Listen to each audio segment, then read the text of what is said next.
I know people, well, I mean, not people, but I know like this might be. Okay, I think this is working.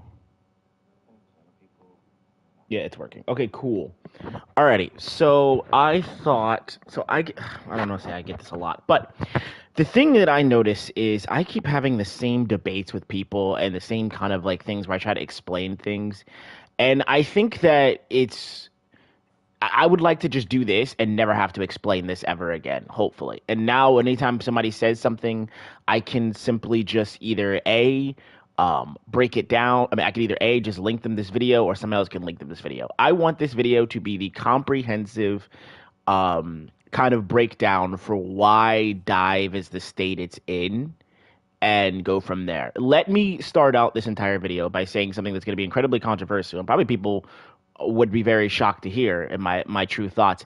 I think that Dive currently in its current state is number wise, let me be very clear, number wise, underpowered. I think that number wise, it's probably been underpowered for quite some time. I think maybe it might have been like somewhat evenly powered. I think maybe season 1.5 slash maybe 2, it might have been actually like equal footing um powered, or I think that, yeah, season 1.5 maybe like 2, it might have been like equal powered or whatever.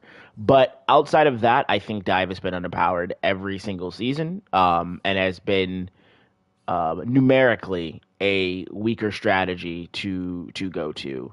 I just want to preface this that real fast. Before somebody's like, "Oh, well, Dive is super weak." I mean, yes, I think that Dive is super super weak. However, let me be very clear. When it comes, and this is a conceptual thing that people need to understand, when it comes to balance, numbers are not everything. When it comes to balance, okay.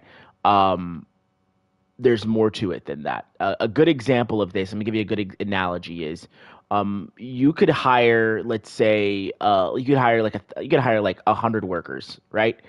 And even though you have 100 workers at one job, you could hire, like, let's say 50 or 60 at the other job or whatever. Both jobs do the same exact job, but one has 100, one has 60. And the difference is the quality and the way that those people interact at that job make it so that the 60 actually outperform the 100. Just because you have more numbers or less numbers does not mean that you're going to be, oh, perfect, somebody did it for me. Just because you have more numbers or less numbers does not mean that you're going to be stronger or weaker in practice. Just kind of keep that in mind. Okay.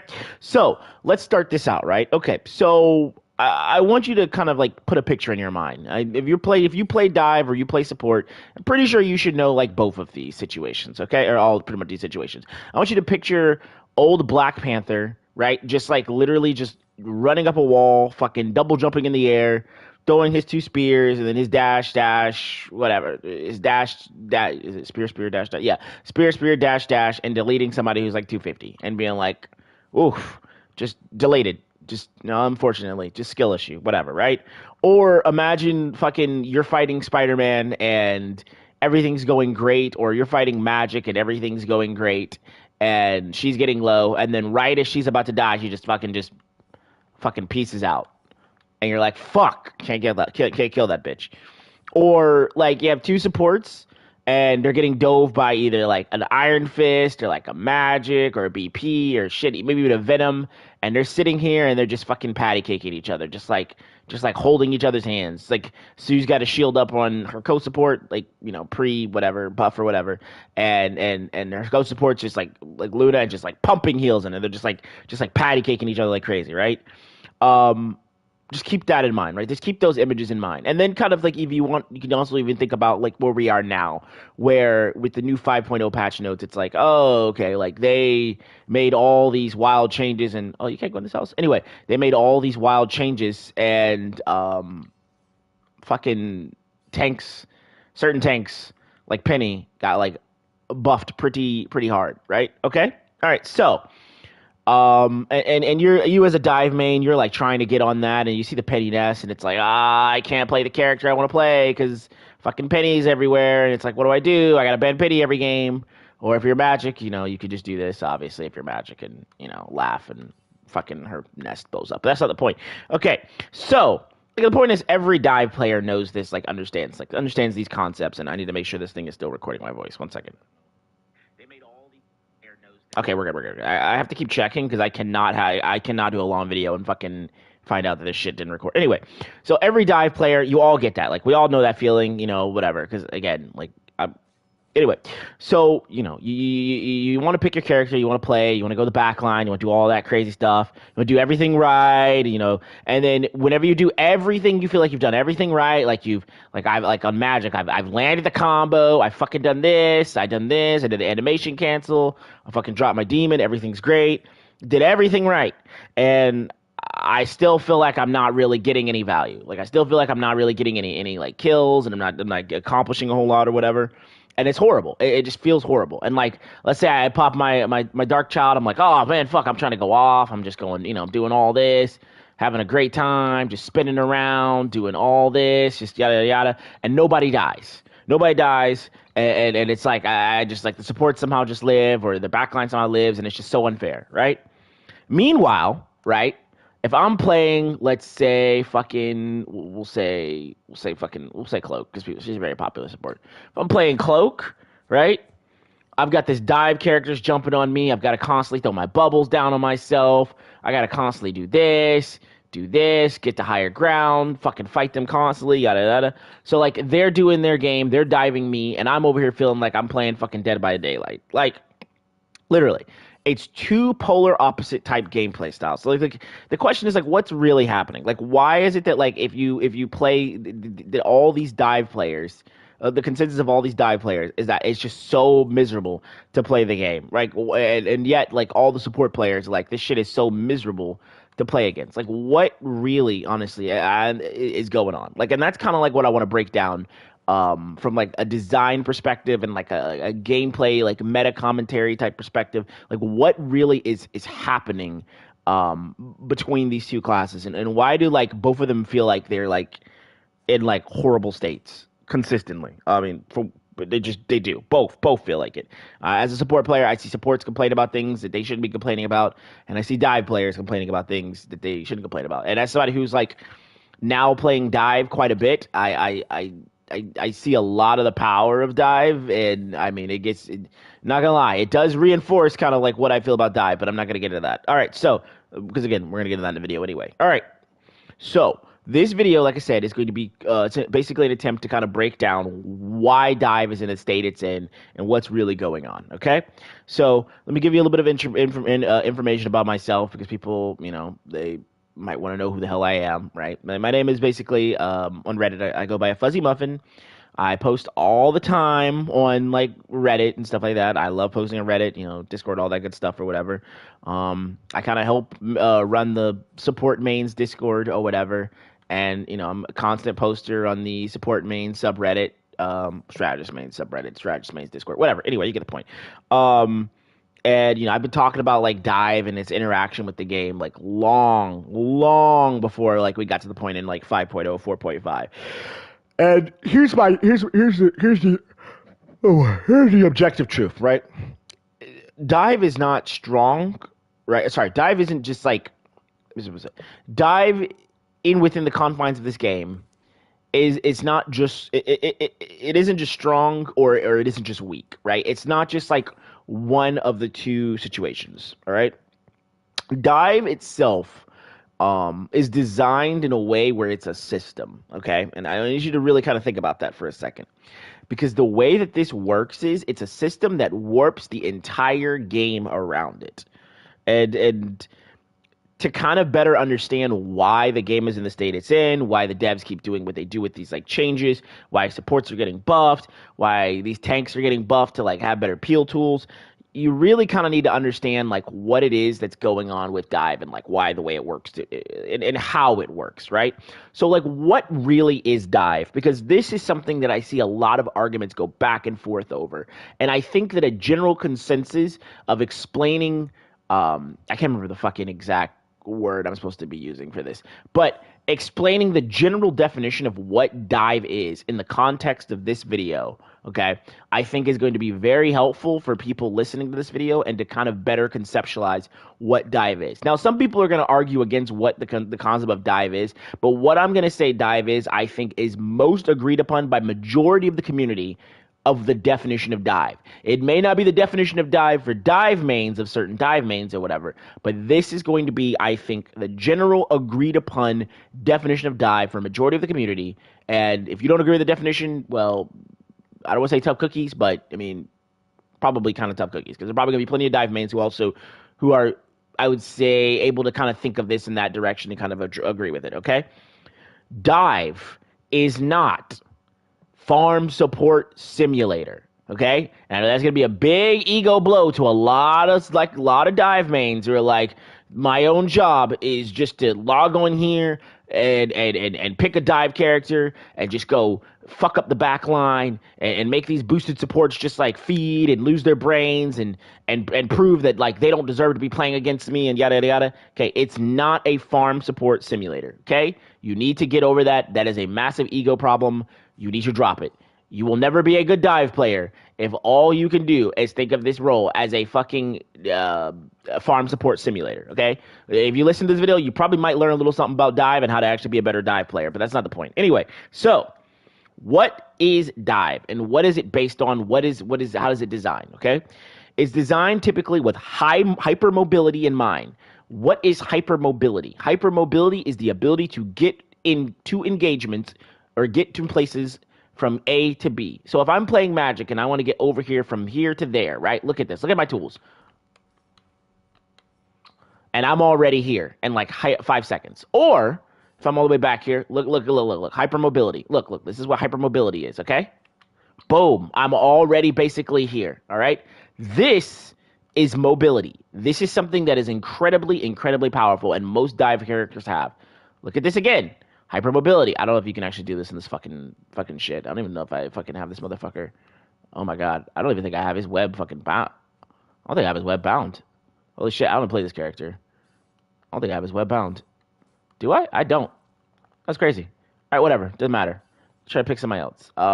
Fucking, who else is hypermobile? Fucking, where's another dive character? Where the fuck is this bitch at?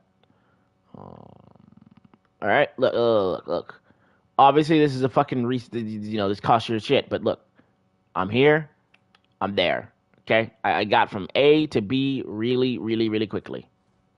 A to B really, really quickly. Okay, mobility is power.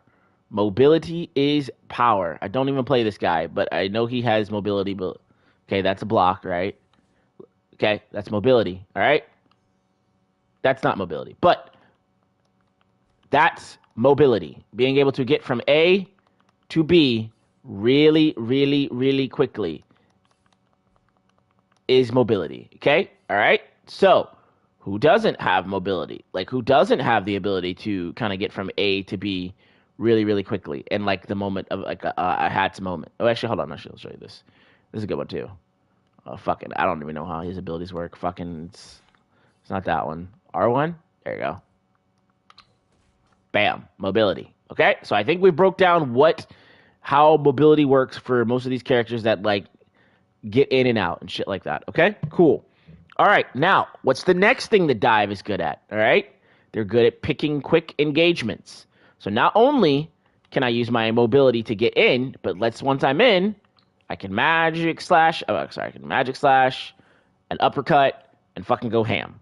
All right, and then if shit goes south, which it can, I'm in here, I'm fighting this person here. All I do, bam, I'm over behind a wall. They can't see me. I'm out. See you later. At the same time, the other thing that dive can do, right, and this is very important, it creates chaos.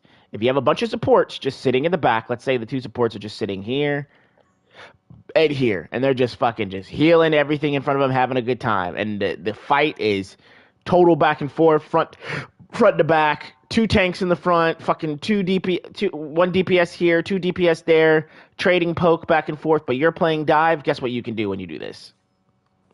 Guess what you do immediately? You do this. You don't like. You can literally walk to the side while this entire exchange is going on and nothing is dying. You do this once. This will signal to these two supports that you are now here. This will make their focus not be totally on this.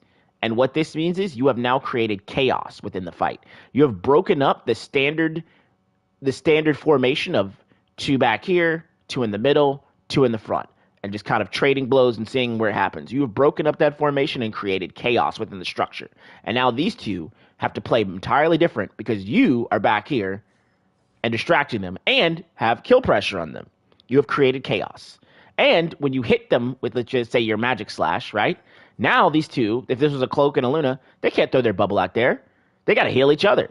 I mean, maybe they do throw their bubble still out there or whatever, but they're probably going to start burning key cooldowns on themselves. And if they're burning key cooldowns on themselves for just you, then those key cooldowns aren't on the field, which means that guess what? Now your entire team can push them and they don't have their cooldowns. Like, think about this. Imagine a Loki without runes. Imagine a Cloak without bubble. Imagine a Luna without clap. Imagine a fucking Sue without her shield, right? Without her orb. All of these things turn a fight or break the neutral. And immediately, once you've done this, your team has the advantage, okay? You're forcing, and look, let's say these two supports are like fucking patty caking or whatever to try to survive you. Now, the DPS in front of here has to turn around and be like, oh, I gotta help kill this fucking person back here. And guess what? You got 3 people on you, you have a choice. Either keep doing what you're doing, secure a kill maybe if you already got it low, or be like, oh, 3 people looking at me? Deuces, I'm out. See you guys later. Have fun with that. And while 3 are looking at you, the fucking 3v5 that's going on here, your team just wins. That's it. That's Dive's real power, okay? It's not eliminations. It's not getting picks. It's fucking creating chaos and having tons of agency over the course of how a game operates. Because when you play a Dive character, you demand the attention of these two supports here. You demand the attention of this DPS up here to turn around and help the supports. You demand the attention of the tank up here to back the fuck up because now he has to deal with the fact that his support focus is completely off of you, all right? You jump on a support and you force 2 people to peel for you for like just 5 seconds or whatever, that team is in a 5v4. It doesn't matter if nobody died on you, you killed nobody or whatever. You just created space. That is a conceptual thing that I think a lot of Dive players do not understand. In this game, like especially like think of it like a tug of war. Okay, you have a rope in the middle here. One team is trying to pull the rope this way, the other team is trying to pull the rope that way, okay? As a Dive player, you have the ability to come in the back line and create a situation of panic where all of a sudden this rope is not even. You know what? Here's a really, really, really good example of how this shit works, okay? And honestly, if you've never seen this boo on you, because if you're playing a Marvel game and you've never seen this anime, you need to lock in. Okay, good example, not Goku. Good example, Gohan versus Cell, okay? They're locked in a duel to the death, and it's literally a Kamehameha wave meeting in the middle and just bouncing back and forth. Neither one of them folding, all right? You, as the Dive player, are the random fucking Vegeta in the back who just threw a single shot and broke the Cell's concentration for half a second, which allows Gohan to literally just completely evaporate Cell and win the entire fight. That is literally all you're doing. That is the concept of Dive. You turn it from a front to back tug of war in the middle. Who's gonna find a pick and maybe pull the tug of war in their direction? Versus now somebody's distracted and this tug is not even. That's it. There you go. All right. But again, like I said, Dive mains misread their power, and they think that all their job is, I just need to kill this support. And if I can't kill this support, then fuck it. I can't play the game. It's so unfair. It's so boring. No. Your power is in the fucking distraction. And you may say that, oh, well, that's just disruption. Yes and no. Because the thing about disruption tanks is they tend to be, what's the word I'm looking for? They tend to be annoying, right? And they tend to distract, yes, but at the same time, the thing that they're missing, like the thing that this character, a good example, let me put it, it's a very, very good example, okay? The thing that this character, I don't even think you can web swing here. You cannot. There is nothing to swing to. There is absolutely nothing to swing to. Okay, anyway, the thing that must be why I can't do it. Anyway, the thing that this character is missing. Okay, yeah, you can't swing. Oh, you can. Okay, cool. The thing that this character is missing when he goes and dives into the back line, right? Do you know what he's missing? It's called kill pressure. Okay, so if he does all this in the back line, if I was playing cloak, I could probably throw down a bubble and literally just kind of hit him a couple times and still focus on doing my job, right? I can actually actively kind of sort of ignore this guy. Now, he's still going to be pulling cooldowns out of me, but he doesn't have kill pressure. This guy, same thing. He is not meant to have direct kill pressure. Obviously, with the animation cancels, thing can get kind of, hairy and, he can kind of get a little bit of kill pressure, but he's not meant to have a shitload of kill pressure. This chick is meant to have kill pressure. So while she's in the back line, quote unquote, disrupting, if you completely ignore her and try to just kind of lackadaisy through her or whatever, she will just fucking kill you. Okay? All right? Does that make sense? Cool. All right, let's keep pushing.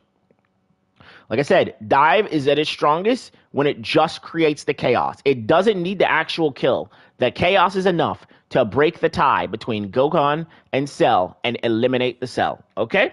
All right, so let's talk a little bit about what's happened in the past with dive, and I think I figured I'd address the Black Panther thing, right? So why did Black Panther end up in the state he was in, right? Let's, because honestly, if you think about it, realistically, Black Panther had a shitload, I'm going to say has. Yeah, we'll say has a crap load of counterplay. A crap load, okay? The character, way it was designed is honestly, I'm going to say it, balanced. Okay, let me be very clear. The way that Black Panther was designed was balanced. Designed balanced. Now, we'll get into how that interacts a little bit later, but for all intents and purposes, the way the character was designed was balanced, okay?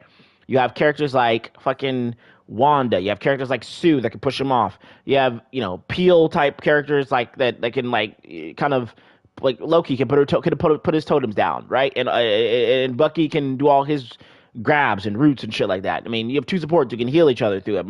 You have people who can just like straight up focus fire him, right? You have all of these like healing ways and ways to like mitigate the things that he does, right? And so if a Black Panther in an ideal state, right, was going to dive the back line, he is a binary character. Okay, that's weird. That person even knows me. He is a binary character, okay? All right, he's going to binarily, like, just dive on the back line like this, okay? And not like this, obviously, but you know what I'm saying. He's going to binarily dive on the back line. Like, it's very predictable, right? He's going to double jump, go in, yada, yada, do his nonsense, right?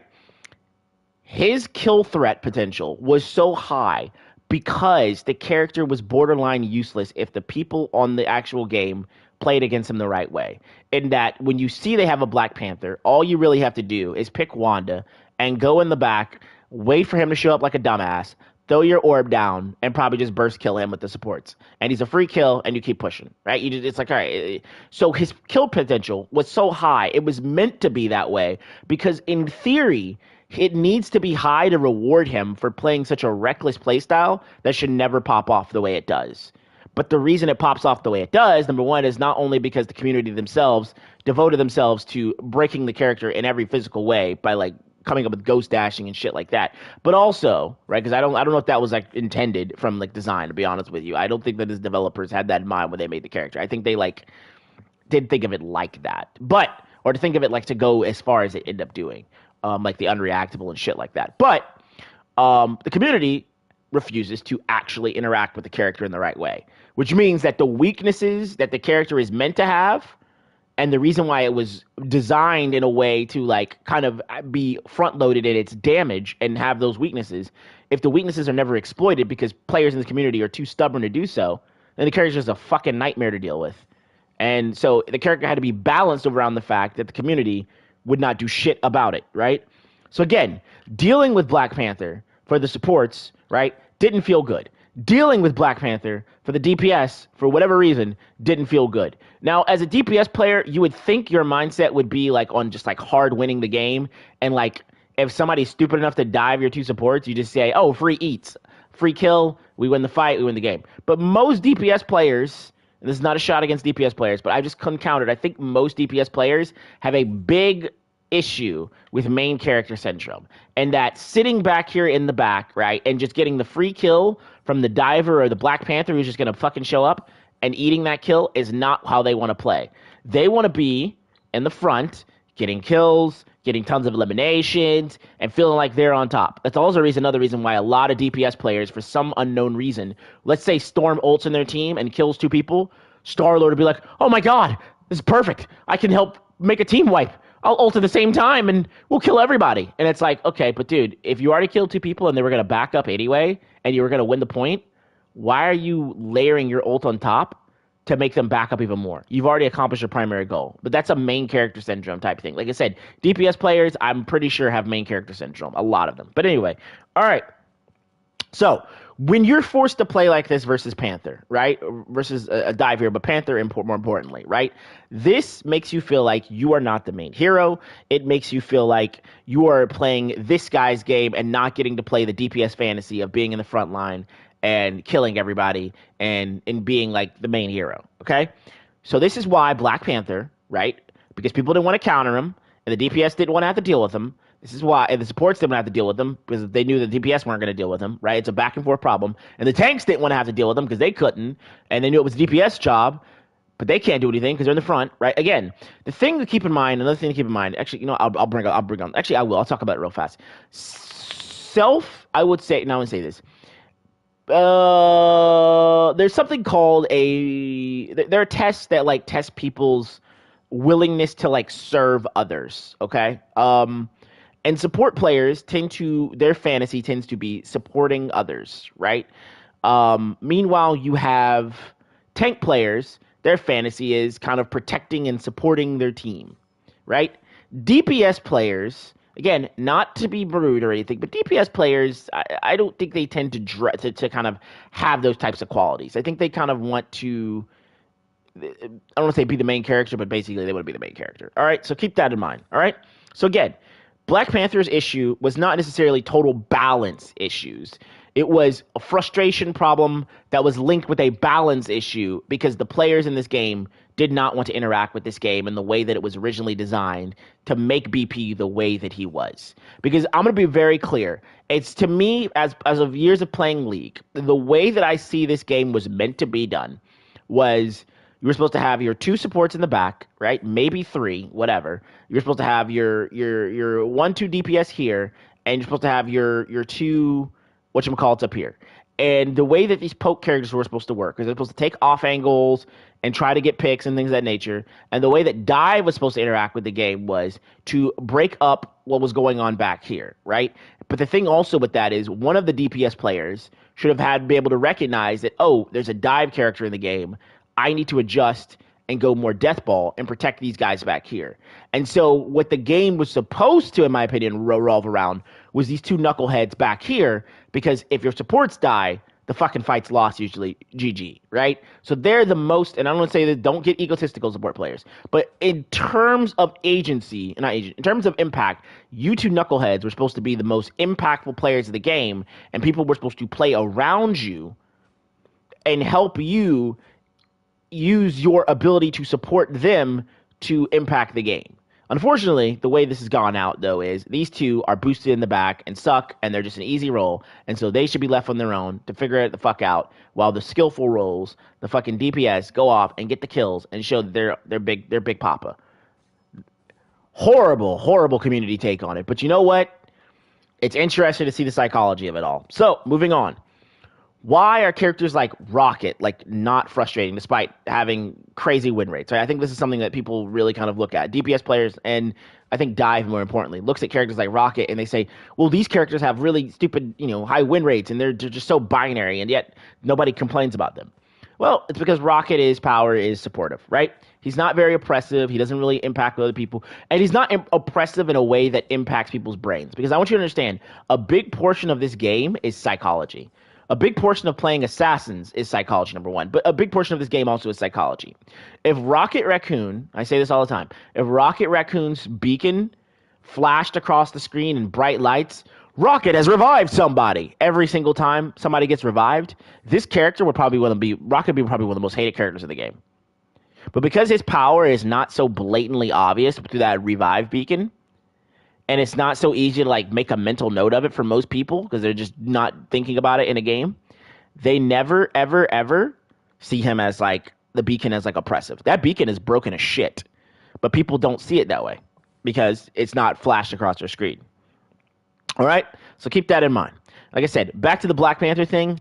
What makes him so frustrating is he takes away the agency of these two knuckleheads in the back because they have to patty cake, and even then, they still may not survive. And again, this is old Black Panther. We're not talking about current Black Panther. That's a whole other.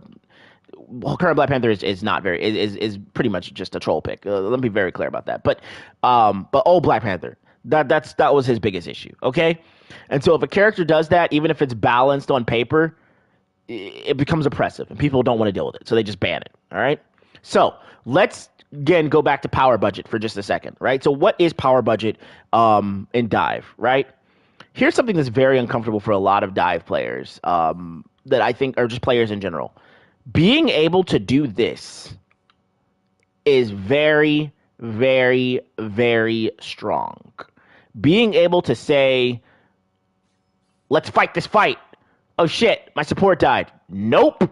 And just get the fuck out is powerful. Being able to go in and get complete access to the backline whenever you want, from different angles, different places, just by using your mobility that's on a very short cooldown, all right? That's power. That's power budget. That's power budget. All of that goes into power budget. Escape tools, power budget.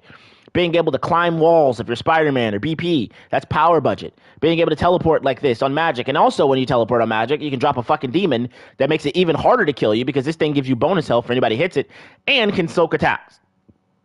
All of that, that's power budget. And that has to go somewhere. Like that has to cost something. If you don't let it cost something, you end up in nightmare situations like shit like Daredevil, where the dude has power out the wazoo, right? And way too much of it because his power budget is not being considered, all right? And I'll say to a lesser degree, Sue, same thing. But Sue's a different situation, and we'll get to her later because I kind of have a feeling, an idea of why they did what they did with Sue. But anyway, so to argue the argument that people say when it comes to what is it? This chick, where is she at? Being able to do this, right? Right, being able to do that really, really quick. I'm not doing that really, really quick right now because I'm like fucking not even focused. But anyway, being able to do that really, really quick against somebody who you're fighting or whatever, right? And maybe even winning the fight. People say, "Oh, that's broken. That should never be a thing." I would argue, right, that it's okay to a certain degree. I think Sue should be tuned down. To be fair, as soon as Rogue drops, I think Sue should definitely be tuned down. But I would argue that it's okay to a degree. Why? Because at the end of the day, if Sue is doing so I want you to be very clear. If Sue is doing this, right, and then going crazy, hitting the ground, trying to fucking kill you, or trying to survive this shit in a dive, right, and you're holding up this person from healing, you have traded a DPS for a support, which I'm going to be very clear. DPS for a support is a trade that you would always take. That shit is always worth it. Supports are not valued enough in this game from a conceptual level, which is another problem. But you are making the ultimate trade and getting so much value when you hold this chick out. And even if she almost kills you, and blows her full load on you, you're playing this chick, you're about to die to Sue, or she's beating your ass, guess what? Nope. I just leave. Bye. You just wasted all your cooldowns on me. Your team probably died in the back line because they didn't have a healer during that time. I just leave. GG. Fair trade for me. Or not fair trade. Bad trade for you. Good trade for my team. Because now they didn't have a healer for a couple seconds, and somebody probably got killed on their team. Right? That's awesome. That's a great fucking trade. So the support being able to win this 1v1, if the diver fucks up or doesn't execute correctly, or if it's just a bad fight, guess what? Who cares? You just stalled this person for so long that if your team is any level of decent, they just push and win. So let's talk about dive and how it impacts support skill expression. Let me make sure this thing is still recording real fast too. I really don't need any problems. Back and support skill expression. Okay, cool, perfect. All right. So let's talk about dive and how it impacts skill oppression, right? So if dive goes unchecked, like if magic is allowed to, hold on, I need to make sure this thing didn't fuck up again.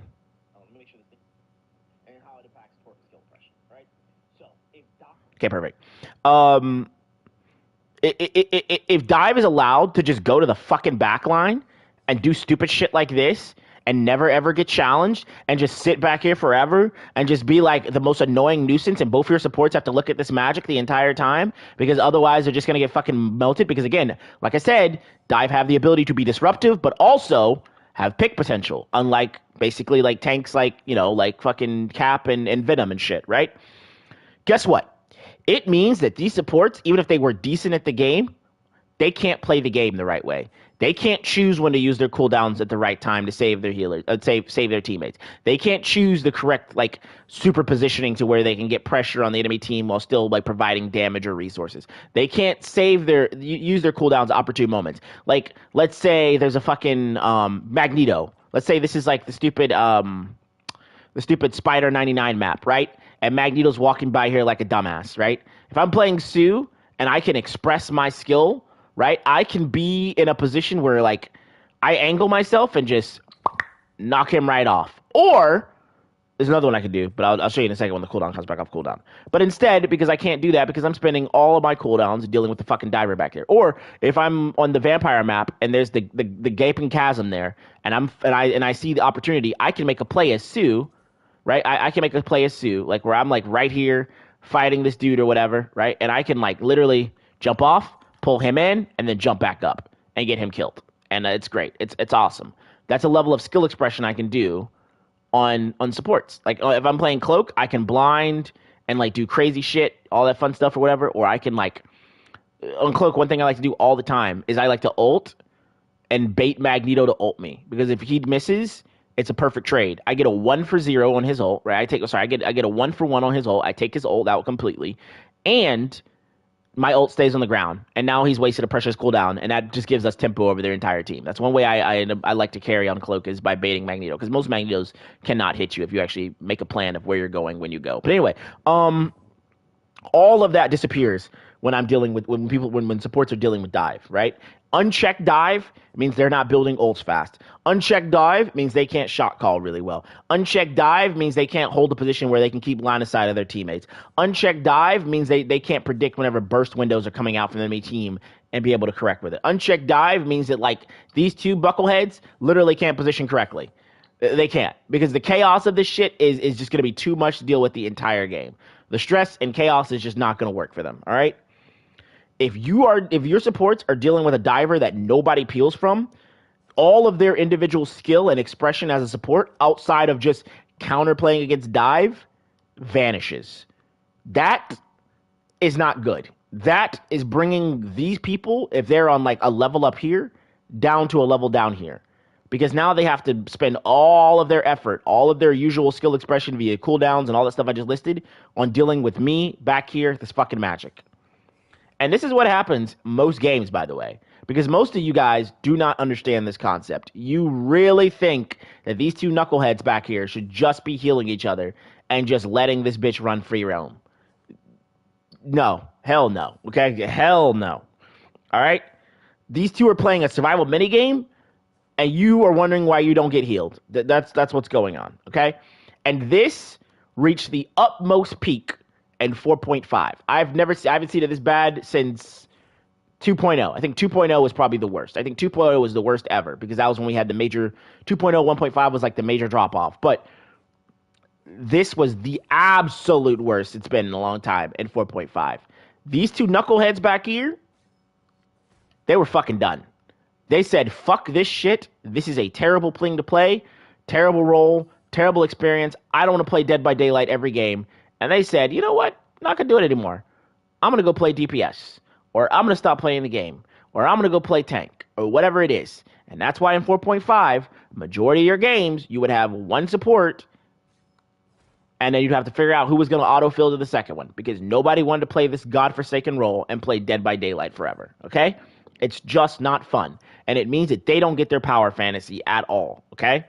So, Why did the devs do what they did, which is they essentially power creeped supports and they power creeped anti-dive. And they've been doing this for a while, right? They've been doing it with certain DPS champions, they've been doing it with certain tanks like Thing, and yada yada yada. But why? What would make them power creep these fucking supports, like to be able to have more HP, to have more survivability, all this other stuff? Because I want to be very clear, supports.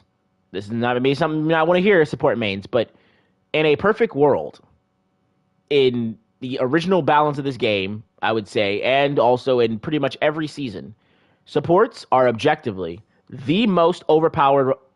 That was weird. Supports are objectively the most overpowered role in the entire fucking game. I will say this very, very clear.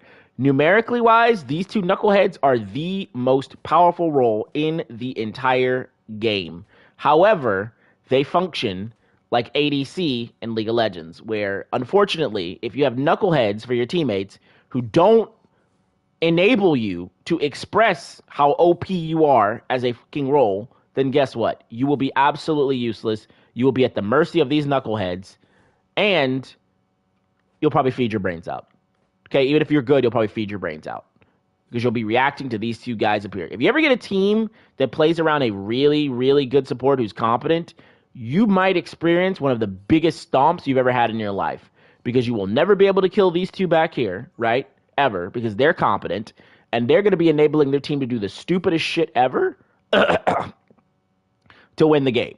You'll see people diving at weird angles and just healing through it. You'll see tanks walking out and eating a shitload of burst and somehow surviving. And all of it will be because these two knuckleheads here know what they're doing, and their team is giving them the space to express how dumb this role can be when actually it can express itself. If the game was perfect, you would see this a lot. You would see dive get buffed, like I said, because this would need to be dealt with, because this would be problematic. But unfortunately, community-wise, they don't let these two knuckleheads do what they want. So the game is balanced around these two knuckleheads constantly having to deal with the fact that these knuckleheads are going to do whatever the fuck they want to do. Usually in the form of 3 DPS to 2 DPS are going to do whatever the fuck they want to do, and these two are going to have to fucking just deal with it. All right? So unfortunately, ideal balance, these two would be getting nerfed probably. Dive would get buffed because it would be almost impossible to kill these two fucks because you would literally have competent teammates who would be like, oh, they're running dive? Let me just stay back here, get some free kills, free eats, kill any dive character, push through, and it just becomes a straight standoff in the middle where it's just a better support wins. Because that's honestly what this game would probably devalue down to, is better support probably wins. And you would see shit like Mantis have way more... Not getting into it. Not getting into what the ideal state probably was in design phase, because we're not there, and I don't think we're ever going to get there, because this community refuses to accept any form of, like, accountability in terms of, like, actually protecting these two knuckleheads in the back. So anyway, all right. We had Dive be buffed, prominent, and like 1.5, 2.0. Because the devs realized that they had created a state in 1.0 where these two knuckleheads literally just sat in the back, fucking had support ult off cooldown every 30 seconds, and nothing in the game would die. Now, what they did was they took this power away by reducing the ult charge time, or increasing the ult charge time for these two in the back, which is great. But at the same time, they buffed Dive because they realized that these two need to be challenged. And guess what? Honestly, not the wrong move, in my opinion. The problem was they expected the community to respond to it the correct way. What they really should have done through understanding game design is expect this community to be fucking stupid and just do things one thing at a time and see what happens. Because this alone, nerfing their ult charges, would have been enough. But they buffed Dive because they were like, oh, well, we need Dive to be relevant too. Because obviously just nerfing these two's ult charge is not going to be enough because the Dive is never going to be able to kill them because their team is just going to fucking peel and it's going to be a nightmare. But they did that and realized people are not peeling. Why is my community never peeling? Why does no one give a shit about these guys in the back? Why is the solution to Dive all of a sudden beg somebody to go 3 supports? Why wouldn't you just pick any of the DPS players and just have them stand right next to this support hero, and when the one dive character walks in, get the free kill, or get pocketed by these two, get the free kill, and move forward?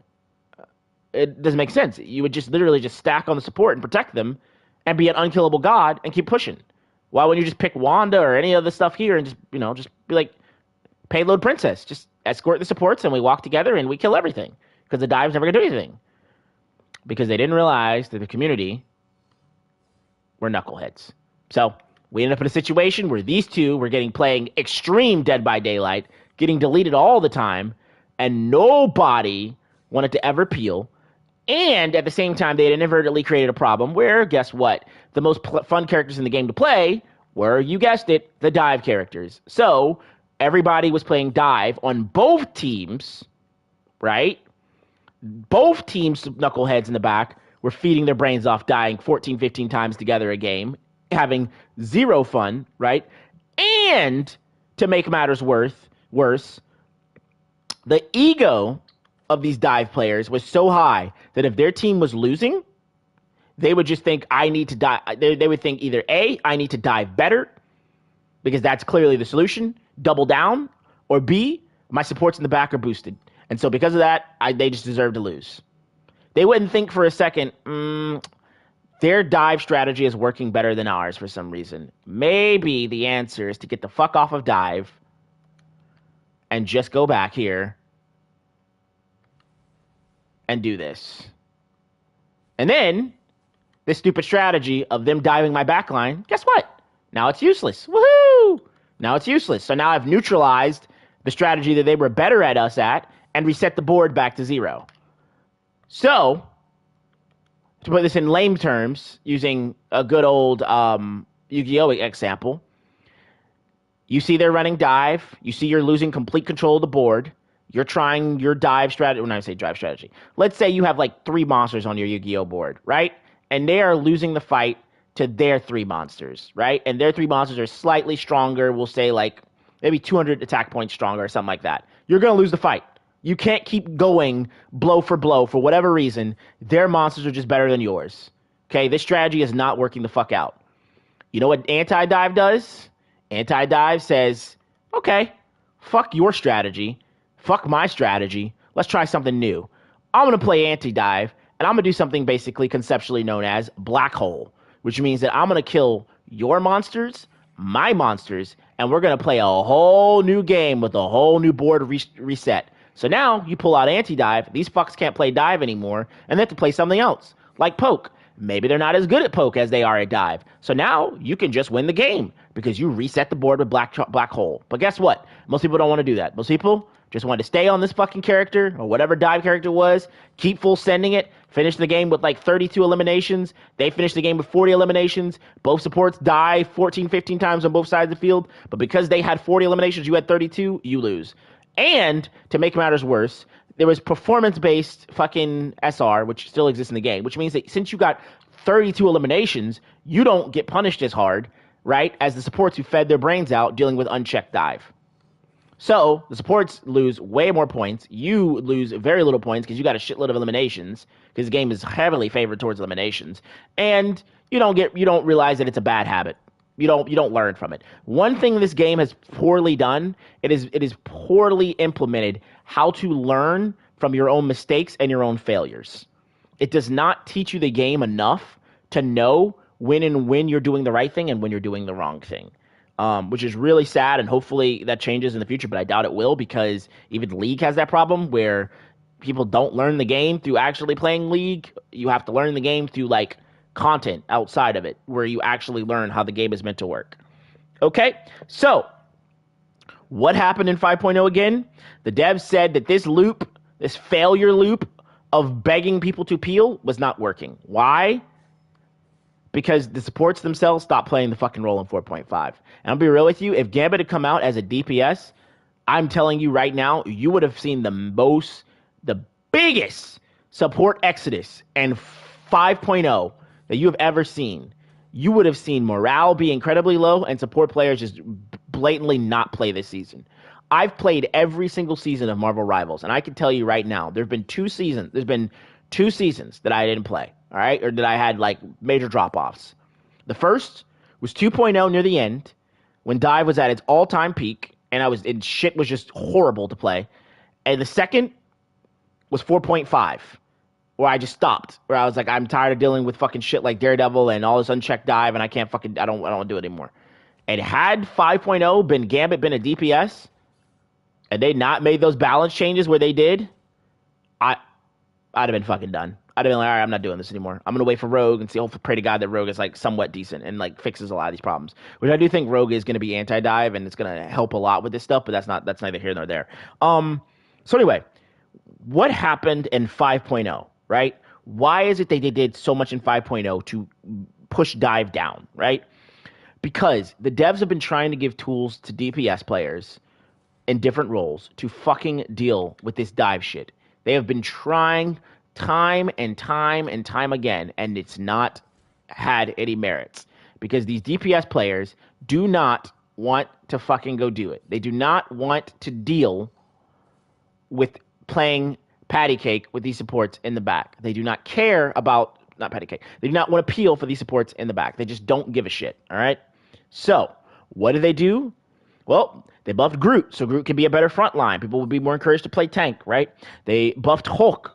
They buffed Thing, which Thing is still in a weird spot. I don't know what they're gonna do about Thing at some point. He feels like an just ult charge merchant. But anyway, they gave Invis the ability to shield herself, to push more, to do more damage, which the damage thing probably they didn't need to do, but whatever. They gave Cloak and Loki more HP. They gave Rocket better access to his BRB, right? They gave Penny the ability to give out shields and heal people now and movement speed. They did all of this because they were tired of relying on these fucks to stop doing this over and over and over again, where they just only care about the front line and they only care about killing what's in front of them. And they don't realize that Magic is in the background killing their fucking supports and just come back here and play back here until the Magic threat is dealt with. When you play DPS, let me be very clear.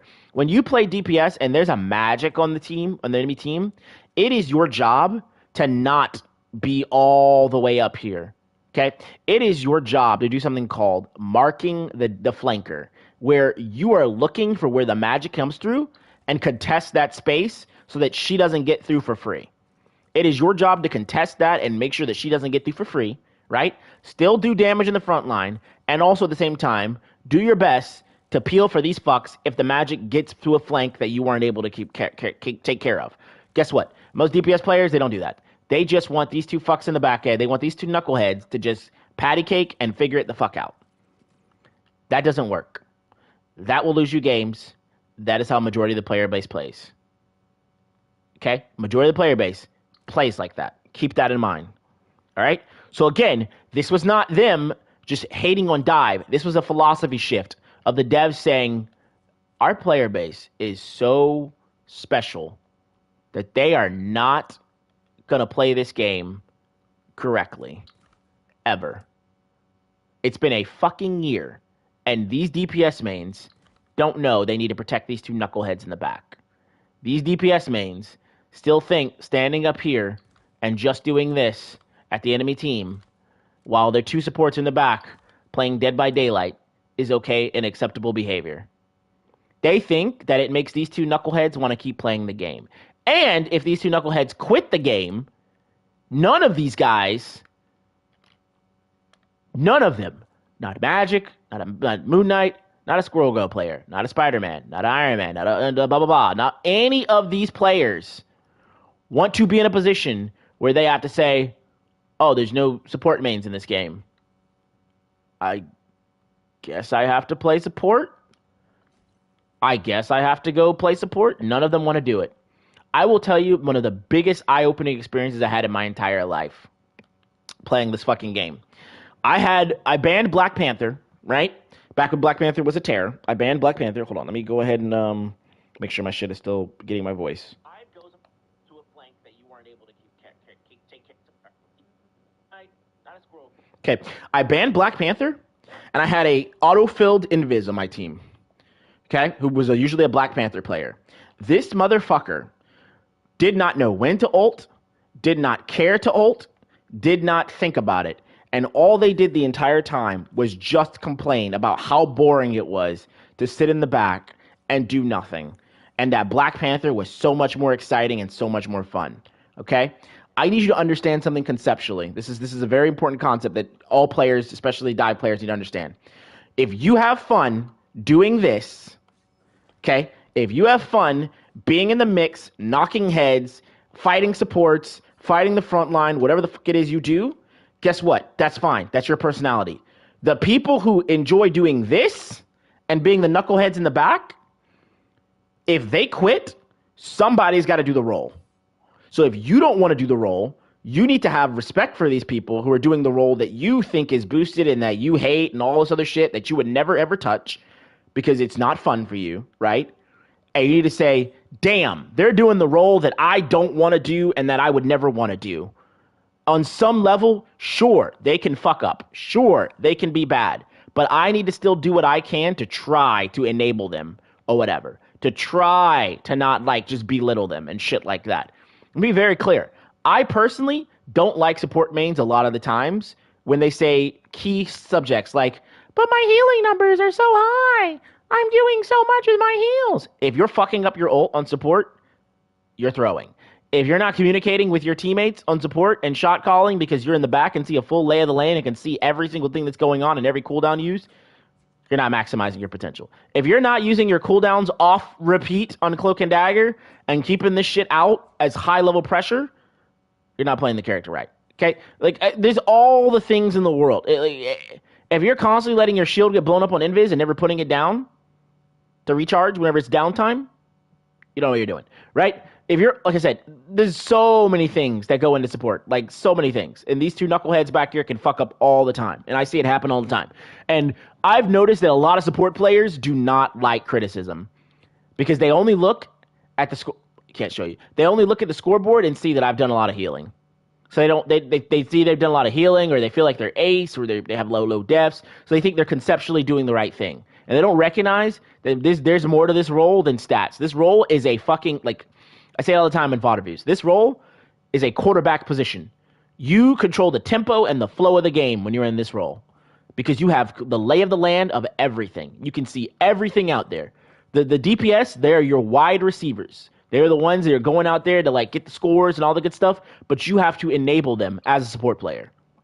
Granted, if you don't have a fucking offensive line and you're dealing with a blitz every couple seconds, aka dive, and your DPS, none of them switch from wide receiver to go playing O-line for you, then you're fucked, right? You will never, like again, you can put I'm going to say Tom Brady. Yeah, I'm going to say you can put Tom Brady, one of the greatest quarterbacks of all time in football. But if you don't give him a fucking O-line, and he's just getting sacked after sacked after sacked, a.k.a. the support player in the back is just getting dove, and nobody's ever happening, and they're constantly scrambling and running for their life and doing all this and that, they're never going to be able to actually enable the team in a healthy way. Just keep that in mind. That's something you need to keep in mind as a dive player. If you only play dive, then you are willingly saying that you are never going to play O-line for your quarterback, even if you have one of the best quarterbacks in the game. Just keep that in mind. That's a knucklehead, dumb response. Sometimes winning this game is knowing when you need to get carried. If you are getting a billion eliminations and popping off on Magic, bro, hey, and your supports are still chilling, fuck it, do you. But if you're playing Magic and you're still doing decent, or let's say you're not doing that hot, and these knuckleheads in the back are getting fucked up, bro, just swap to Wanda or somebody else and come back here and help these fucks. Because maybe by helping these fucks, they can help your team, and you can still win the game. Swallow your ego and stop trying to be like the main hero. All right, so more support shit I got to talk about, okay? Because supports, you are not totally innocent. Let's be very clear, all right? Support mains. One of the reasons why they did the changes they did to all the supports also is because you guys, you knuckleheads in the back, have got to break your learned helplessness, okay? And this comes from like many seasons of feeling helpless and having nothing to do. And I'll be real, sometimes there are times where you are helpless and you cannot do anything. This is true. But learned helplessness from these two knuckleheads in the back from this role is not good. And this is something you will see less and less when you get to higher elos. This is why supports in higher elos are much stronger sometimes, because they don't have a learned helplessness. If I'm playing Cloak and Dagger and Spider-Man jumps on me, this is what's going to happen. He's gonna do his fucking webby thingies, all right? I'm gonna move around in a circle. Why? Because it makes it harder for him to hit me. Second, I'm going to try to maybe hide in a closed off area. Why? Because if he goes in there, he can't just do all his web swings and woohoo all the way out and, get to safety. He's more close contact with me. Okay. So I'm going to do the wiggle. I'm going to make him work for his tracers. He lands his tracers on me. Once the tracer has land on me and I know the tracer is on me, I know this dumbass is going to commit. All right. So when he does that, he's going to land his tracer. He's going to soon commit. Bubble down. Get ready. He's going to commit to me. He's going to use his get over here, jump to me, try to do his combo, mid combo after he's jumped on me. I'm going to do this. And while I'm faded, I'm going to also ping him and let my team know that he is right here trying to kill me. While I am faded in the air and faded, he is going to be sitting there, stuck on top of me, looking for me with nobody to hit at the same time I'm doing this. And guess what? He's going to get cooked if my team has a brain and they wake up. Now, second thing, okay, this is another thing. Again, this is not meant to be a counter Spider-Man video, but this is to kind of show you that learned helplessness is not good. I know they have Spider-Man. I just had my ult. I just used my ult. Spider-Man should probably have his ult in the next probably 5-10 seconds, or he might have it right now. What does that mean? I see Spider-Man. He's doing his webs on me. Okay, he misses. Whatever. But I know he also sometimes does these webs just to do his stupid B-hop. He seems like he's kind of eyeing me, like he wants to go in. I see him do a bounce and about to jump on top of me and my co-support. What do? Bubble. Why? Because I expect him, I think he's about to come in and maybe even try to do a combo or ult. He comes in and gets close. I immediately swap to cloak. I do this. And guess what? That lasts for the full duration of his entire ult, basically. His ult fizzles. He's stuck there looking stupid. My co-support heals me immediately because they are faded at the same exact time. We go back to playing the game, possibly even kill Spider-Man because his ult is useless. Why? Because I was able to fade the entire ult. Okay? That is breaking learned helplessness. Let's say I'm playing Sue. I think Spider-Man might have ult. I put my shield up on my co-support. He comes in. He goes, don't mess with the amazing. Pump him back. And I jump back. GG. All right? I don't use these cooldowns because I know that he's going to do that. Part of breaking learned helplessness on support is understanding what they want to do to you and asking yourself, what tools do you have in your kit to stop it? They have a magic. She's going to dive on me. As Sue, what can I do? Boom. Boom. Boom, boom, boom, boom, boom, boom, boom. And then get the fuck out of dodge. Reposition. Once I put my shield back up, go back to what I'm doing. Probably you don't have to jump all the way back, too. You can probably jump kind of forward if you really want to, jump into your team, all that good stuff. But the point is, learned helplessness on support needs to stop. You guys have got to get better at understanding that you can actually do things versus dive. Not always, but sometimes. You can do things versus dive, and so it's very important that you know that, all right? That is another reason why dive is so strong, because a lot of you chuckleheads in the back have learned helplessness when it comes to dive, okay? So, many supports believe I cannot stop dive. Only Peel can save me. I have no individual agency. If a diver touches me, I will just surely cripple or surely collapse. Okay? This mindset has been true in some seasons and with some characters, like Daredevil, kind of, with old Spider-Man in like 2.0, sort of, kind of, maybe, or maybe 1.5, I can't remember what it was. Anyway, it's not true anymore. Okay? Support players, you can kill a diver. You can ignore a diver. You can even turn on a diver. You can punish the divers' cooldowns that they miss.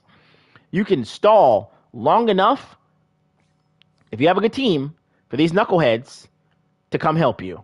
From these guys in the front to realize that you need help back here. You can stall, okay? The reason why, and you get this a lot, okay? The reason why these dive players say you're boosted, right? The reason why these dive players think you have the easiest job in the role is because, unfortunately for you, they play the actual dive characters, which means that they understand the pain windows that some of these dive characters have. Pain windows are when you can't do shit. So, for instance, Spider-Man, right? He's got his tracers, okay? Look, if you're playing against a Spider-Man, look, you have to have your headphones turned on or your volume up. Look, sorry, that's the wrong one. The fuck is his tracers at? God damn it. There it is, right? 1, 2, 3, 4, 5, 6. So I fucked that up. Hold on a second. Try it one more time. Okay, boom, boom, boom. Boom, boom, boom, boom, boom, boom. Okay? You hear 5 tracers. This guy is pretty much completely empty. And most Spider-Men are not going to land this shit until like their third one. Okay? And if they use all their tracers, they have nothing left. You need to be able to recognize and hear that noise and know what that's about. Okay? But anyway, the reason why a lot of these dive players think your role is so easy is because they know how to deal with the dive character's pain windows. They know when a dive character doesn't have something. Like if Magic, like this is something you have to learn about Magic, okay? So let's say Magic is looking at you and does this. You get the fuck out of dodge. Let's say you actually get hit with it somehow, okay? That's fine. Look at this. This is something that people fall for all the time. Magic does this. She's going to dash at you, okay? If you see her portal at you directly forward, she's using the portal, swing, and a dash. That's all you need to know. So because the Magic player knows this on support, they're waiting for the perfect window because they know what the Magic is going to do. They know the Magic is not in range for the dash, so they know she portals, she's going to dash immediately afterwards. So she portals, boom, push her back. She's useless, okay? But you don't know that because you have learned helplessness, and you think, oh my God, she's running at me, help, help, help, I need to dodge, I need to jump away, I need to, oh God, I don't know what to do. And you panic, you might push too early, you hit the portal, you waste your thing, you die. Or you might just let her get on you and you die, okay? Keep that in mind, all right? If you want to learn how to break learned helplessness as a support player, this is important for you supports who are listening to this too. Okay, so I'm probably going to give this to support players as well at some point. If you want to learn how to break learned helplessness, I'm going to teach you a secret. You need to go to the practice tool, okay? You need to play the hero that you struggle against, like Magic or something like that, and play against the enemy support that you are as a support, and put that shit on like advanced. And usually, these characters will fucking do the stuff that you can do, that they can do against you, or whatever, that you should be doing against them. And you can watch how the AI engages and disengages against you and see the windows of when you're vulnerable and all that other good stuff, okay? All right? And you will be shocked at how many times you can actually do something when these dive mains just fucking full brain send off run at you directly in front of you. The way that dive mains should be playing this, they should never, ever see you two knuckleheads in the back and do this and be like, oh, I'm going in. Just full send it. Sometimes, sure, if they catch you off guard. But most of the time, if they do some shit like that, you just counter them, right? So, last thing, what is going on with the community loop within this game with Dive? Let me make sure. Okay, cool, bad. All right, what's going on with the community loop with Dive? Let's say Dive gets relatively strong or relatively balanced, but that makes it strong in the eyes of other people, okay? DPS don't peel, right? The supports get farmed. They end up quitting the role. The devs end up buffing the supports or tanks or nerf Dive in some way. So those anti-dive tools, they increase in the game.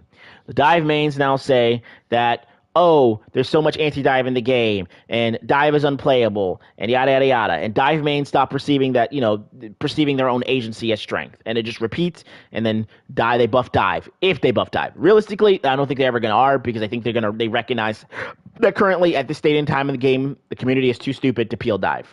They're too stupid to peel dive. They're too stupid to understand how to deal with dive, and it's just not worth it, because every time it's been remotely decent, strong, numerically wise, it's caused a lot of problems because the community doesn't know how to fucking deal with it. The supports don't know how to peel against it sometimes because they have learned helplessness. Or if they do know how to deal with it the right way, the DPS won't ever take the time to fucking swallow their pride and go play patty cake and sit in the back and be like, all right, I'm gonna be the president escort to deal with the dive character. Okay? So here is something that I hear a lot of people talk about, okay? Well, these guys are just boosted, right? They don't know how to deal with dive, they're boosted. These DPS players, they don't know how to deal with dive and how to peel the dive character, they're boosted, right? All of them just suck. And this is like piss low and in low elo. So who gives a shit? Like, it's so it's so gross. Like, why would we even care about them? Just let them lose games. Okay, so I'm going to break this down real quick, all right?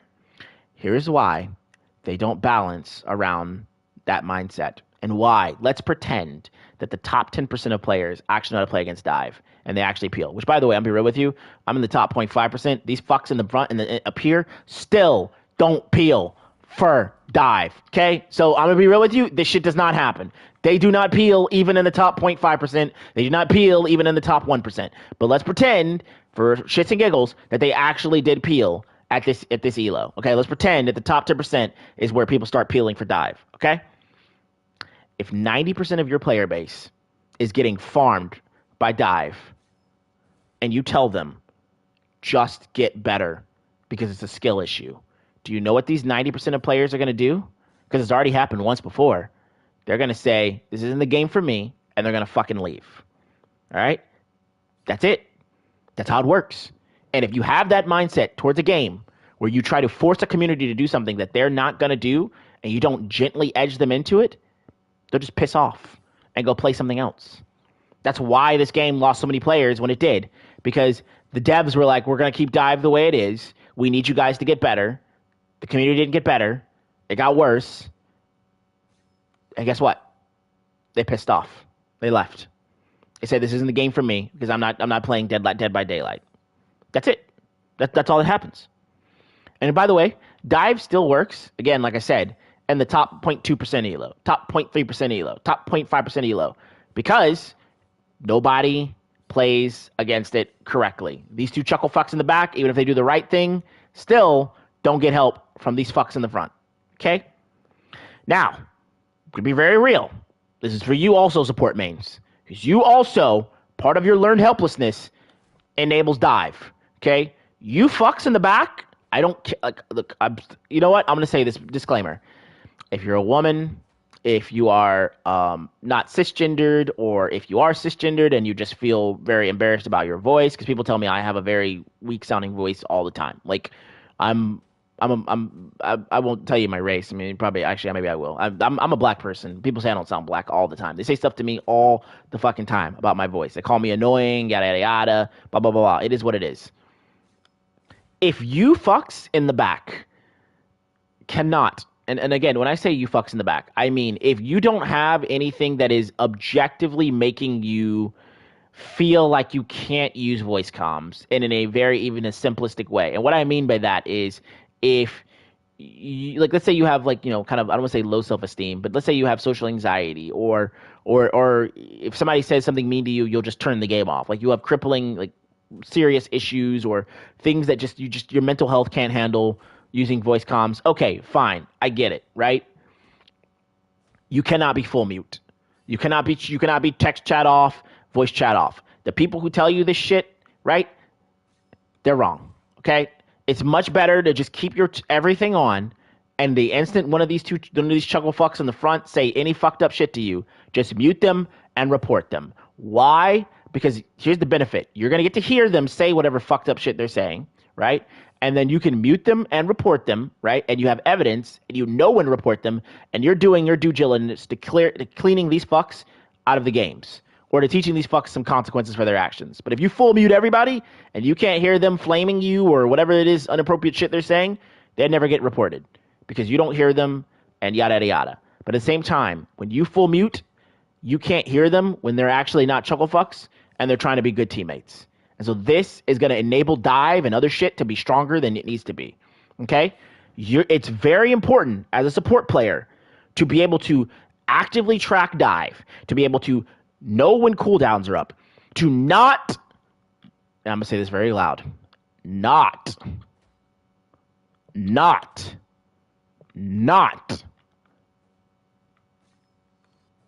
double ult. And I see this shit happen even in Celestial. These two fucks will double ult because they have zero communication, and neither one of them want to use their mics, and neither one of them want to say anything or press any buttons or signal anything that their ultimate is ready. They just want to play the game brain off. This is horrendous. Okay? I need you to support players. I want you to really internalize this real fast. Okay? Now, this is a concept I want you to understand. You are the quarterback for intents purposes. If you ever, as a support player, double ult, in 99% cases, if you double ult, you deserve to lose the game.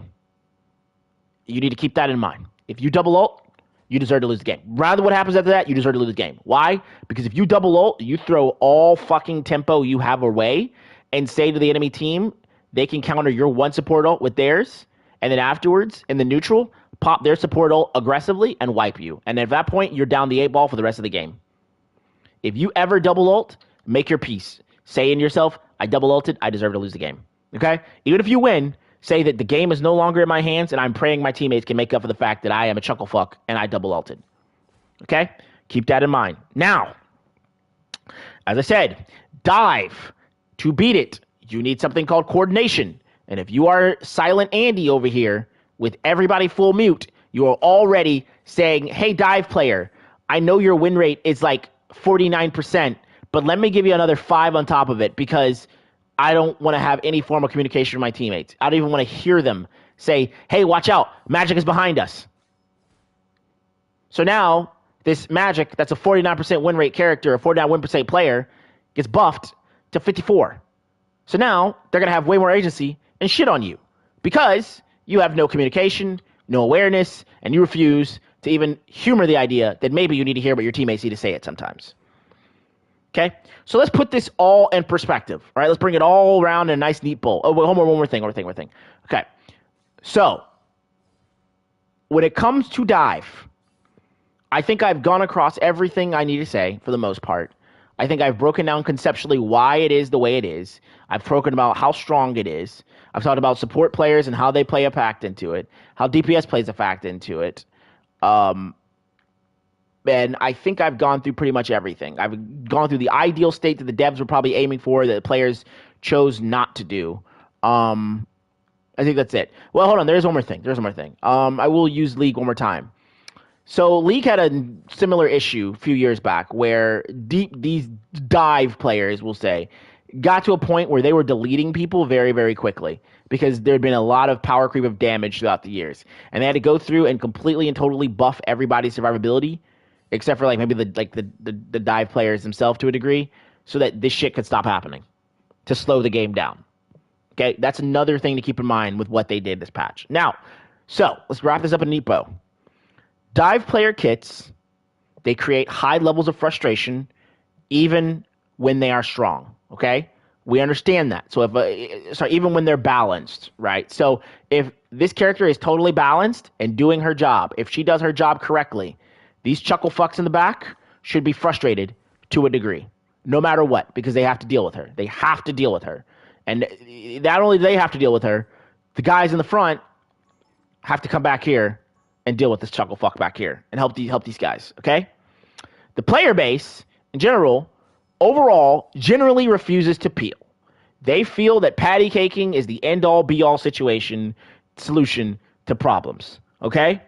Supports themselves, through all of the time that they've played the game, have unfortunately developed something called learned helplessness, where they feel like they have no options versus these dive characters except to either A, ban them, B, run away and still die to them, C, not play support, or D, beg for peel, okay? Dive players themselves, and I am a player who's playing dive now on my other playing dive on my other account, like learning how to play fucking Magic. I'm going to tell you now. I see this a lot. I've seen this a lot recently. Dive players do not understand their power. They do not realize how strong it is to just have the agency to walk back here, look at the supports right here, throw a slash. Either the supports fuck off, or you commit to a kill, or commit to burning their cooldowns, or this goes wrong, you just go back over here, join the main fight. Go back to fucking 6v6. And then whenever you get a chance to peel off, look to pick one of these chuckle fucks. They do not understand that. They measure their strength in kills, not in agency, not in pressure, not in making space for the enemy team not in making space for their team to take over space from the enemy team. If you're playing Magic, one more time, be very clear. If you're playing Magic or any dive and you're in a domination map and you go to the back and do this one time, and you go in one time and do this, get 0 kills, nothing happens back here, but your team wins this fight and all of a sudden you control the domination checkpoint, you didn't need any fucking kills. You did your entire fucking job already. It's all done. That's your job. You did your job as a dive player. You created chaos, made these guys back off, made this entire this little back and forth go in your favor. You did the Vegeta thing where you threw the one attack and made Cell die instantly.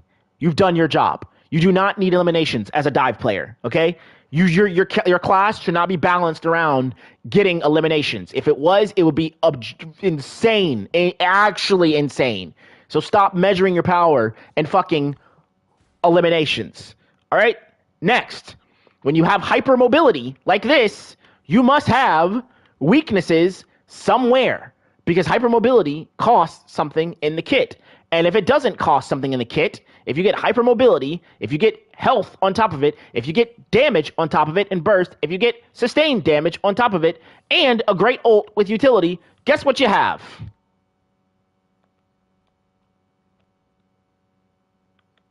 You have this guy. Woo! You have this guy. You have this guy. This is who you have. This is what you get when you put everything and you don't check power balance, okay? Or power budget. You get this guy. That's who you get. We don't want that. We don't want that at all. Patch 5.0. This was a breaking point where the devs decided, okay, fuck it. They're not going to peel, and these fucks are going to quit. And we need people to play support. And otherwise, the game's just going to die anyway. They did the only thing they could think of, which is the same thing League did. Buff these chuggle fucks in the fact to be able to deal with the fact that this dive is coming. And also, through being able to feel stronger, these fucks in the back can learn how to break their learned helplessness. So once they break their learned helplessness and learn how to actually deal with this, right, and stall for this, or survive this in times they should survive without peel, guess what? You can take a little bit of power away, but guess what? They've already learned how to break their learned helplessness. It's like teaching a person, baby, whatever, thing, how to ride a bike, right, with training wheels, and then you take the training wheels off, and guess what? They can still ride the bike conceptually because they master the basics of learning how to do it when they have the training wheels. That's all this is. Okay? It's probably not going to stay. I mean, probably all of it is going to stay except for the Invis stuff, and be real with you. But that's not the point. All right, so there's one more thing I wanted to talk about, and I'm trying to remember exactly what it was. Oh, right. One more reason why, and I think people don't realize this, okay? Why did Sue get so many buffs? Probably. This is my theory. Because the devs got afraid. If you paid attention to 4.5, support and support morale was at an all-time low.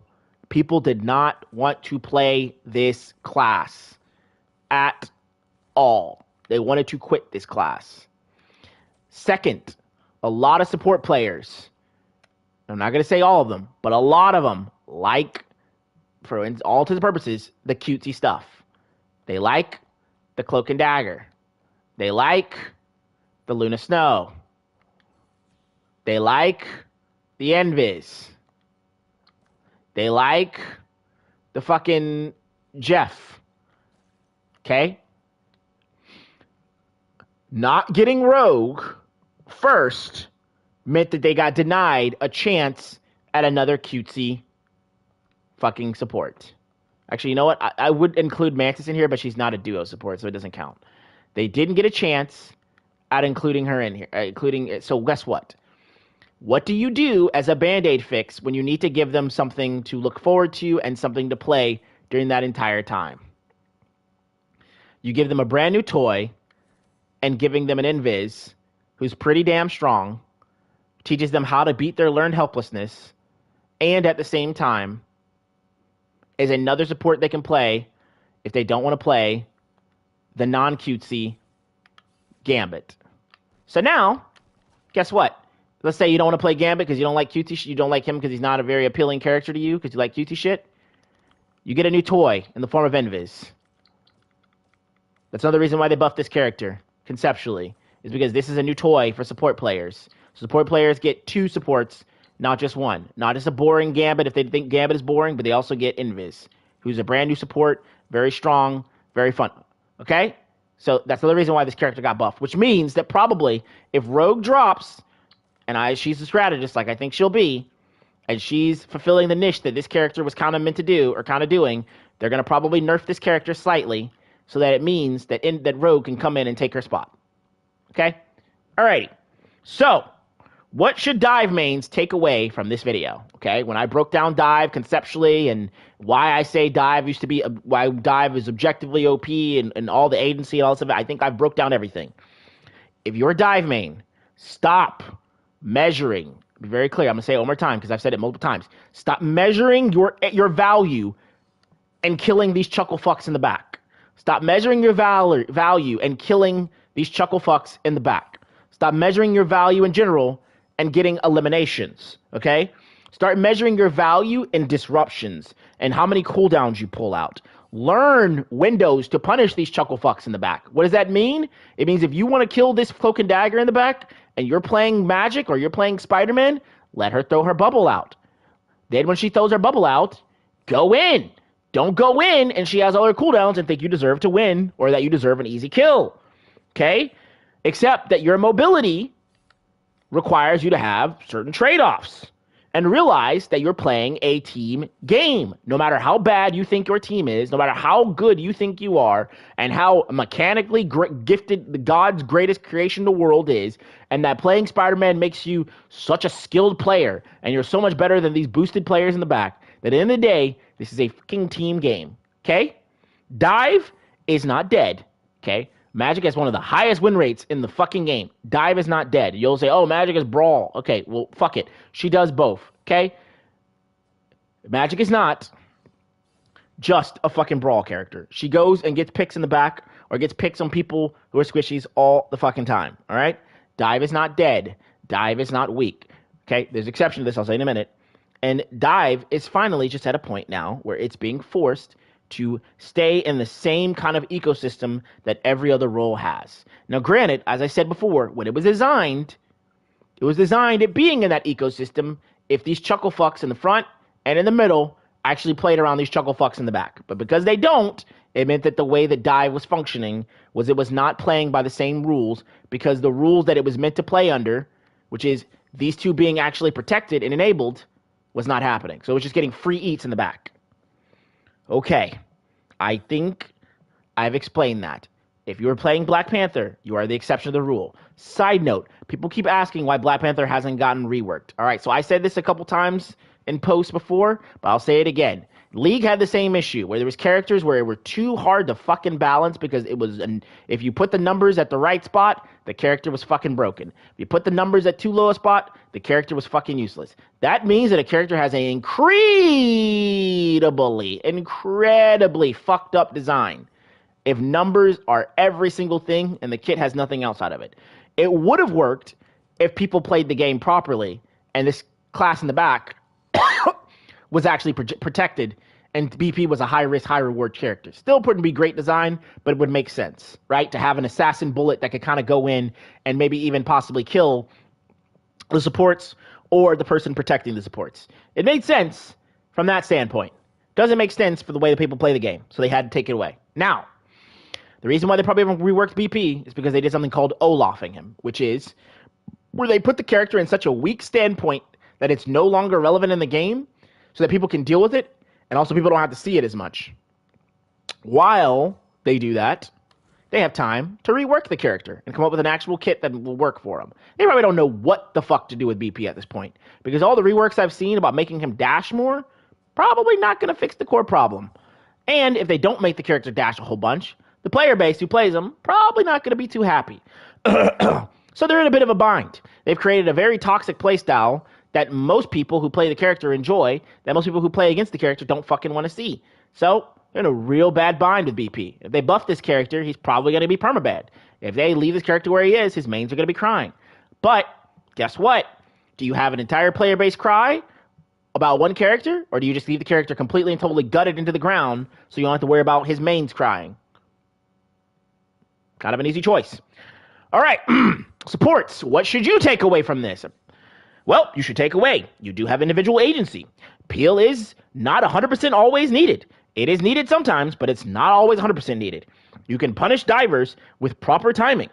You need to go to practice tool and practice training against some of these divers or as the diver against some of these supports to see how you can deal with them. It will give you confidence. And also, you are not a fucking heal. I will say this very clearly. You are not a heal bot. You are not meant to just sit in the back and to spam heals, okay? You are meant to have impact on the game through shot calling, through presence, through decision making, through using your ult at the right times, through positioning. You are essentially the quarterback. But if you think that only thing that matters is garbage numbers, like how much your heals are, it doesn't matter as a quarterback. If you throw 400 yards and get like 30, 40 points in a game, if you're also at the same time doing shit where you fuck up and throw interceptions that go to turn into pick sixes, where basically an enemy team scores 70 to your 40. It doesn't matter how much you heal if you are fucking up on the fundamentals and giving the enemy team more agency against your team. Okay? All right. So, wrapping this up. In the end, dive is not unplayable, but it is very much so misunderstood by dive mains, by supports, by the DPS who refuse to peel, and unfortunately also by the devs. But if you understand the system that dive functions underneath, and not just look at this with pure emotions, you will see why patch 5.0 happened and why it had to happen, because if these fucks in the back just kept dying, if survivability was an all-time low, and dive just stays completely unchecked, guess what? You will have a dead game. You will have an exodus of players who will say this game is not for them, and they will leave. Okay? Dive is not dead. It's just not allowed to be a free one-man army. And that's a good thing for the long-term health of the game. Maybe not for your individual fun as a dive player, but it's good for the long-term health of the game. One more time. If you think that the gameplay in 1.5, 2.0, where you as a dive player get to play Spider-Man and dash out of the fucking spawn with Venom, and you guys get to go crazy with Black Panther and Iron Fist and all like Captain America and do all that crazy shit and finish the game 50-2, and your supports in the back line are finishing the game 0-15 combined together. They are not having fun. They will leave. They will not play the game. That is why so many people left the game during that time, and they had such a drop-off, because these players were not having fun, and they fucked off. Okay? That is what is going to happen. That is what's going to happen. That is not going to keep your game sustainable. Unfortunately, if you want to keep playing your character, your dive characters, you have to recognize at times that these guys in the back, they need to have fun in some way. And if they're getting farmed constantly, they're not going to want to play. They're not going to stay. And they're going to fuck off. And when they do, you're going to have to play support. And you don't want to play support. It's been very apparent. You don't want to fill support because you feel it's boosted. You feel it's a stupid role. You feel it's boring. You hate the term heal botting. Yada, yada, yada. You don't want to play support. So somebody's got to play it. And it's got to be these fucks in the back. So start treating them with a little bit more respect and stop being a fucking asshole to them all the time and calling them boosted and all the names about a role that you yourself don't want to fucking play. Okay? Otherwise, you're not going to have this role, and you're going to be sitting here playing Spider-Man with nothing to kill, and you're going to be sitting here with nobody on your team who wants to heal, and even worse, I'll say this. There's something worse than what you have right now. It's when you fucks up here who actually think support is super brain dead and super easy and don't conceptually know anything about the role actually get stuck on the role. Because when that happens, it's a real shit show. I've seen what happens when autofill DPS who have no conceptual idea of this role outside of I just need to heal because it's that easy to heal, play the role, and then they have to deal with the pressure that this role has to deal with between target selection, cooldown usage, positioning, dealing with dive, etc., and you fold like a fucking brick. You fold like a fucking brick.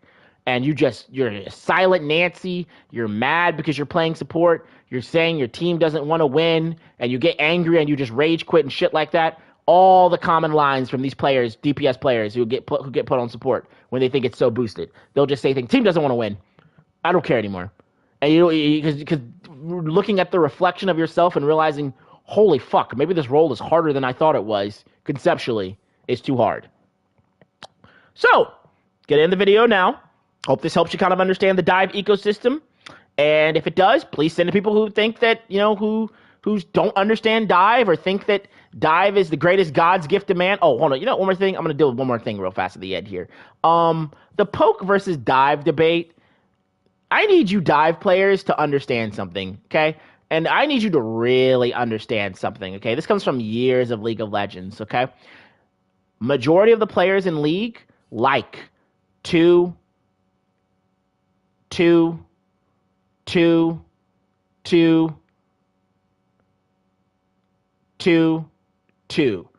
Obviously, it's not 6v6 in League. It's 5v5. But majority of the players in League, this is what their most enjoyable time is playing. Tank jungle, tank jungle, tank top, mage mid, ADC, regular ADC, and an enchanter support. Why?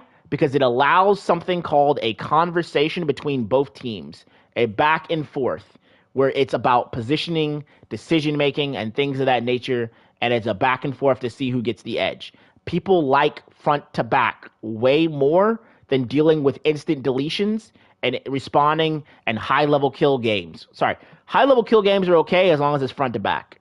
People like front to back more than anything. So when you complain that people like things like poke slop, the reason why they do is because poke slop makes people feel like they have agency, and there's a back and forth between both sides and a tug of war. Think about it. The Gohan versus Cell thing, do you think it would have been more hype if it was the way it ended, where it was back and forth and commentary in between that encouraged Gohan to put more power out and get more advantage, and then his friends came from behind on Cell's side and tried to help and started pushing it a little bit further this way and the back and forth? Was that hype, or would have been hype if Gohan just immediately started at the beginning and just said, "Hey, die," and just fires one beam and instantly evaporates Cell? People wouldn't think of it as hype as it is if it was just one shot kill. But because it was a back and forth, it was hype. It was a conversation between the both. It was tension. It was buildup. It was excitement. This is how people view the game in terms of fights. They like the back and forth, okay? Most people like the back and forth. Just because you are dopamine addled and just want a single one-shot kill KO every single time and a quick massive elimination and just instantly you delete somebody in the back, you guys push. You delete somebody in the back, you guys push. And you do that rapidly. That is not how majority of the players want to play the game. Get over it. I understand you like your dopamine. I understand you like your quick rush. I understand you like feeling like you're on top of the world and you're knocking skulls. Unfortunately, majority of the player base, majority of people like the back and forth. Refer back, if you have never seen it, to the Gohan versus Cell beam struggle and see how it's a back and forth and not just an instant one shot kill. Another good example of this, also, Family Kamehameha, Gohan, Goten, fucking Goku, all Kamehameha Wave versus Broly, back and forth, trying to hold it till Trunks does what his dad did, kind of, and puts it in their favor. Okay? Back and forth beam struggles are fun. One-shot kill KOs, instant deletions are not very fun. They're not as hype. Okay? Okie doke. I feel like I've kind of broke this down now. So I'm going to end the video here. I think I've conceptually explained why I say what I say about Dive. I think I broke down every possible point that I could possibly break down. I broke down the balance of Dive. I broke down the mobility problem. I broke down power budget. I've explained how Dive mains need to start thinking about the game. I've explained how supports need to start thinking about the game. There should be no more commentary about Dive being weak, because if you're playing something and not getting eliminations, but you're getting massive space via disruption, you are getting value. Okay. I've broken down the communication. And one more thing. I think I've said this many times, but what makes Dive weaker, what makes it not as strong, is coordination. What do you not have in solo queue? Coordination. And that's by every rank. So if you just balance by saying, well, get good, your player base will leave. There you go. I'm ending this video now. This is the Dive commentary breakdown / support main, whatever you want to call it too. Bye-bye.